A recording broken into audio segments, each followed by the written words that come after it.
Chapter 2. Secrets in the Snow. Adara's smiles were a secret store, and she spent of them only in winter.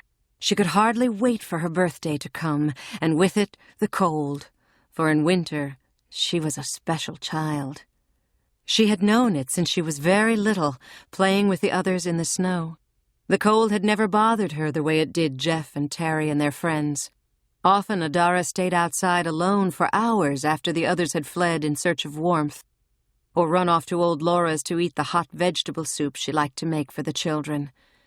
Adara would find a secret place in the far corner of the fields, a different place each winter, and there she would build a tall white castle, patting the snow in place with small bare hands, shaping it into towers and battlements like those Hal often talked about on the king's castle in the city.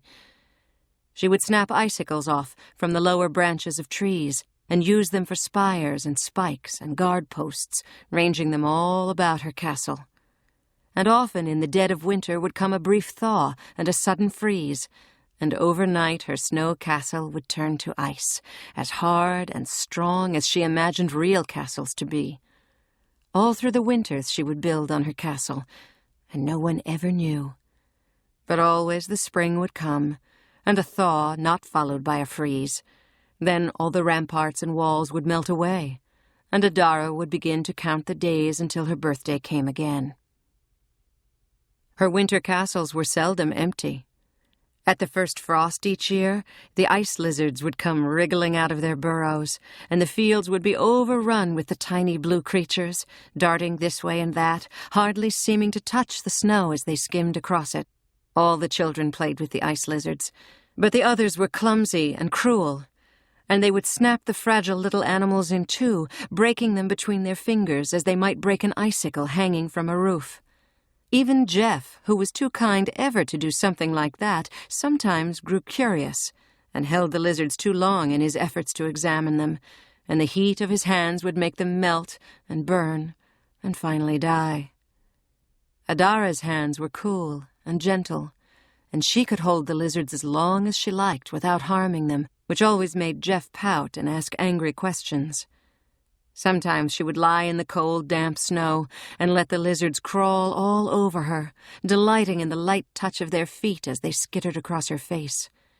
Sometimes she would wear ice lizards hidden in her hair as she went about her chores, though she took care never to take them inside where the heat of the fires would kill them.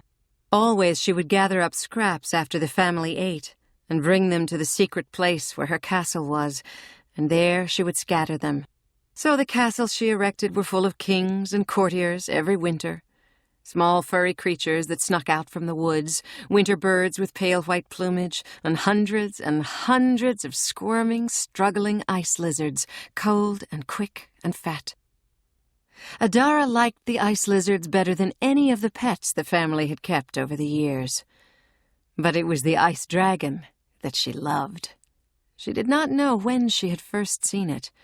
It seemed to her that it had always been a part of her life, a vision glimpsed during the deep of winter, sweeping across the frigid sky on wings serene and blue. Ice dragons were rare, even in those days, and whenever it was seen, the children would all point and wonder, while the old folks muttered and shook their heads. It was a sign of a long and bitter winter when ice dragons were abroad in the land. An ice dragon had been seen flying across the face of the moon on the night Adara had been born, people said, and each winter since it had been seen again. And those winters had been very bad indeed, the spring coming later each year. So the people would set fires and pray and hope to keep the ice dragon away, and Adara would fill with fear. But it never worked. Every year the ice dragon returned. Adara knew it came for her. The ice dragon was large, half again the size of the scaled green war dragons that Hal and his fellows flew. Adara had heard legends of wild dragons larger than mountains, but she had never seen any. Hal's dragon was big enough, to be sure, 5 times the size of a horse, but it was small compared to the ice dragon, and ugly besides. The ice dragon was a crystalline white, that shade of white that is so hard and cold that it is almost blue. It was covered with hoarfrost, So when it moved, its skin broke and crackled, as the crust on the snow crackles beneath a man's boots, and flakes of rime fell off. Its eyes were clear and deep and icy. Its wings were vast and bat-like, colored all a faint, translucent blue. Adara could see the clouds through them, and oftentimes the moon and stars when the beast wheeled in frozen circles through the sky. Its teeth were icicles, a triple row of them, jagged spears of unequal length, white against its deep blue maw. When the ice dragon beat its wings, the cold winds blew and the snow swirled and scurried and the world seemed to shrink and shiver. Sometimes when a door flew open in the cold of winter, driven by a sudden gust of wind, the householder would run to bolt it and say, "An ice dragon flies nearby." And when the ice dragon opened its great mouth and exhaled, it was not fire that came streaming out, the burning, sulphurous stink of lesser dragons. The ice dragon breathed cold. Ice formed when it breathed. Warmth fled. Fires guttered and went out, shriven by the chill. Trees froze through to their slow, secret souls, and their limbs turned brittle and cracked from their own weight. Animals turned blue and whimpered and died, their eyes bulging and their skin covered over with frost. The ice dragon breathed death into the world, death and quiet and cold. But Adara was not afraid. She was a winter child, and the ice dragon was her secret. She had seen it in the sky 1,000 times. When she was 4, she saw it on the ground. She was out building on her snow castle, and it came and landed close to her in the emptiness of the snow-covered fields. All the ice lizards ran away. Adara simply stood. The ice dragon looked at her for 10 long heartbeats before it took to the air again. The wind shrieked around her and through her as it beat its wings to rise, but Adara felt strangely exulted.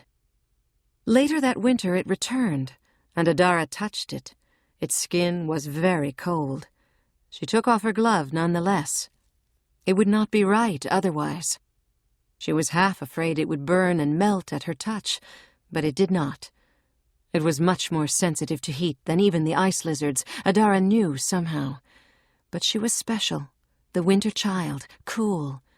She stroked it, and finally gave its wing a kiss that hurt her lips. That was the winter of her 4th birthday, the year she touched the ice dragon.